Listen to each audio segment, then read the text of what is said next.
क्या वाकई ऐसा है कि कोई नया वायरस पैदा हो गया है? दुनिया भर में माहिरीन इस शक का इजहार कर रहे हैं कि क्या कोई नई किस्म का वायरस पैदा हो गया है जो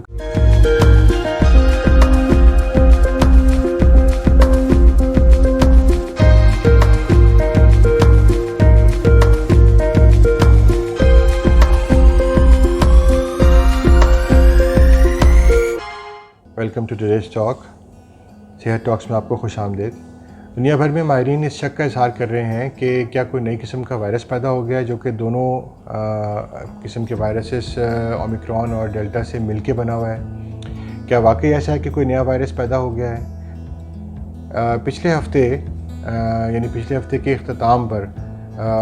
साइप्रस यानी मुल्क जो है कब्रिस, वहाँ से ख़बर आई थी कि कोरोना वायरस की कोई नई शक्ल उन्होंने दरियाफ़्त कर ली है और दुनिया भर में जो हेल्थ एक्सपर्ट्स हैं उसके बाद से वो इस शक का इज़हार कर रहे हैं कि क्या कोरोना वायरस ने शक्ल चेंज कर ली है, क्या दोनों वायरस आपस में जम हो गए हैं और इनके मिलाप से कोई नया वायरस डेल्टा क्रॉन बन गया है। तो आज की वीडियो में हम ये बात करेंगे कि क्या ऐसा है या नहीं। पिछले हफ्ते के इख्तिताम पर ये रिपोर्ट आई थी कि साइप्रस में एक रिसर्चर हैं डॉक्टर कोस्ट्रैकिस, उन्होंने इसकी एक नई शक्ल को दरियाफ़्त कर लिया है और ये प्रोफेसर जो हैं वो काफ़ी मशहूर आदमी हैं और इन्होंने एड्स पे बहुत काम किया हुआ है और ये बड़े मुतबर डॉक्टर समझे जाते हैं। इसके हवाले से इनकी शोहरत बहुत अच्छी है। तो उन्होंने बज़ाहिर इस जो नई दरियाफ़्त हुई है उसको डेल्टा क्रॉन कहा था। तो क्योंकि उसमें उनको लगा कि डेल्टा जीनोम जो है, जो वायरस का जो जीनोम है पूरा, जो है उसकी हैयत है, उसके अंदर ओमिक्रॉन जैसे फुटप्रिंट्स उनको, यानी जीनियाती दस्तखत जिसे हम उर्दू में कह सकते हैं, वो उनको नज़र आए। अब डॉक्टर लियोनिडॉस कोस्ट्रैकिस जो हैं उनकी टीम ने कहा कि उन्हें वायरस में जो म्यूटेशंस हैं उसके 25 केसेस उनको मिले हैं और रिपोर्ट में मज़ीद कहा गया कि जो ये बताना इस वक्त कबल वक्त होगा कि बज़ाहिर जो ये नया वायरस है इसके मज़ीद केसेस हैं या इसका क्या असर हो सकता है, इस पर उन्होंने कमेंट नहीं किया। उन्होंने कहा कि कबल वक्त है कि ये बताया नहीं जा सकता। 7 जनवरी को एक बैनुल-अक़वामी डेटाबेस है, इसको कहते हैं GIS8, जो कि WHO के अंडर एक इदारा है जिसमें जो वायरसेस हैं उसमें जो तब्दीलियाँ होती हैं, जो म्यूटेशंस आती हैं, जो चेंजेस आती हैं वायरसेस के अंदर,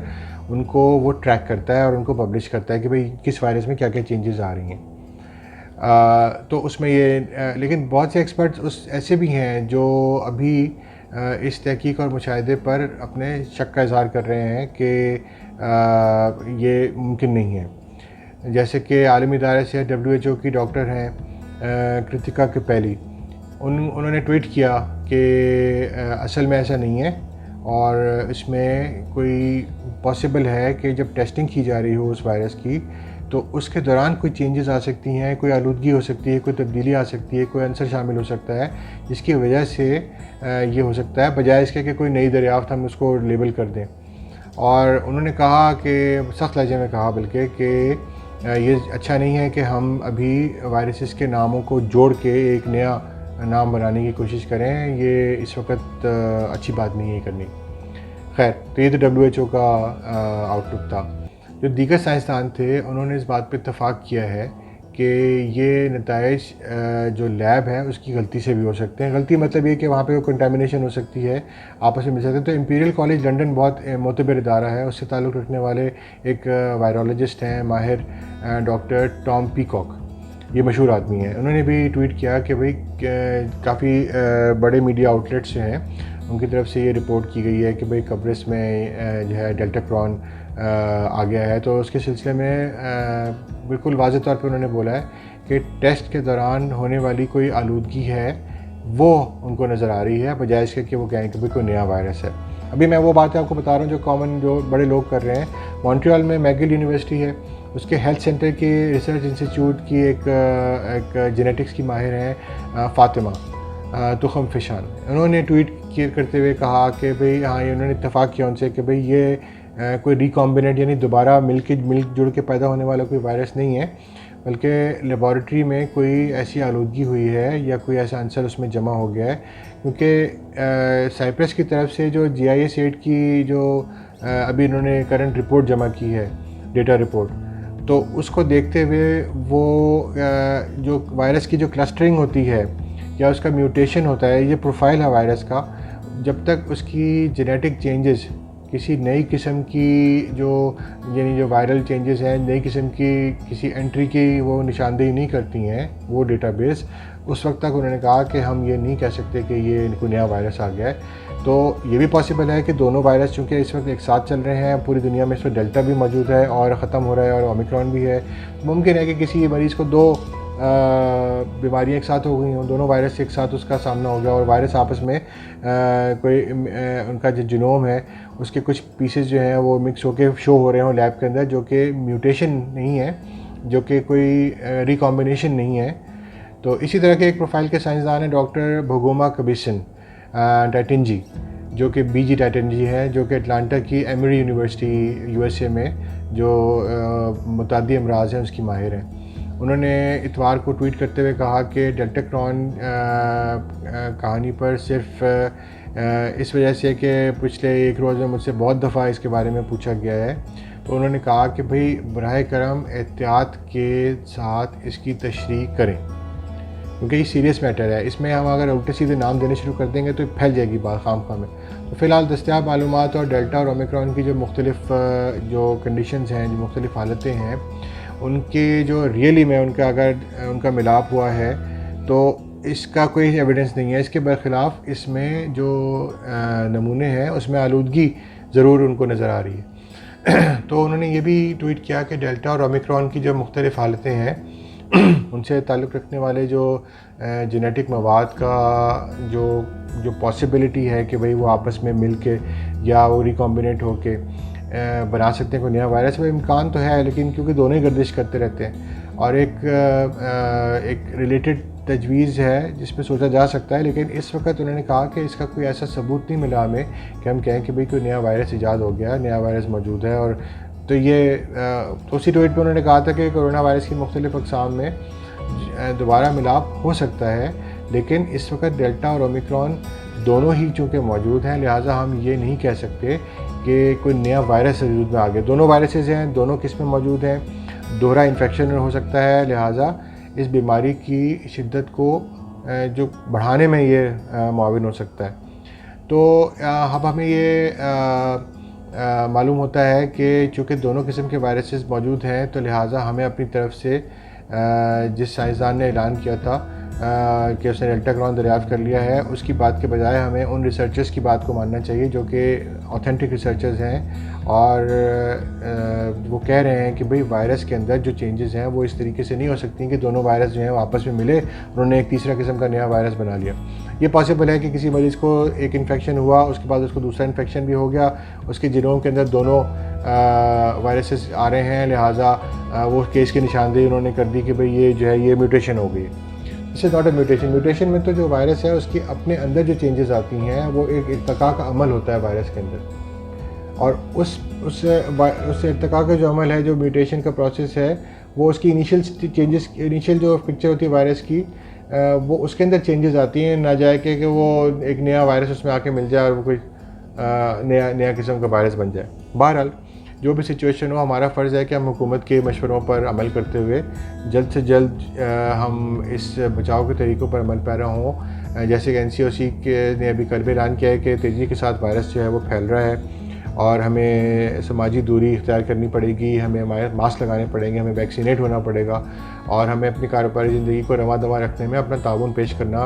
होगा, क्योंकि देखिए कि हर तबका माशरे में है और अगर सबका रोज़गार चलता रहेगा तो सबके फ़ायदे में है ये बात। किसी के रोज़गार पर ज़द ना पड़े और हमारी वजह से किसी को नुकसान ना हो, ये हमारा एक माशरती ज़िम्मेदारी भी है, मज़हबी ज़िम्मेदारी भी है। तो हमें चाहिए कि हम इस बात में सुरखरू हों, अपने करीब जो लोग हैं उनको हम बचाने वाले बने, ना कि हमारी वजह से उनको इन्फेक्शन हो। हम अक्सर देखते हैं टीवी पे, आप जिस दिन आप न्यूज़ लगा लें आपको हर चैनल पे नज़र आएगा कि लोग बग़ैर मास्क के घूम रहे हैं बाज़ारों में, और उनको ये अंदाज़ा नहीं हो रहा कि अगर उनको बीमारी हो चुकी है किसी से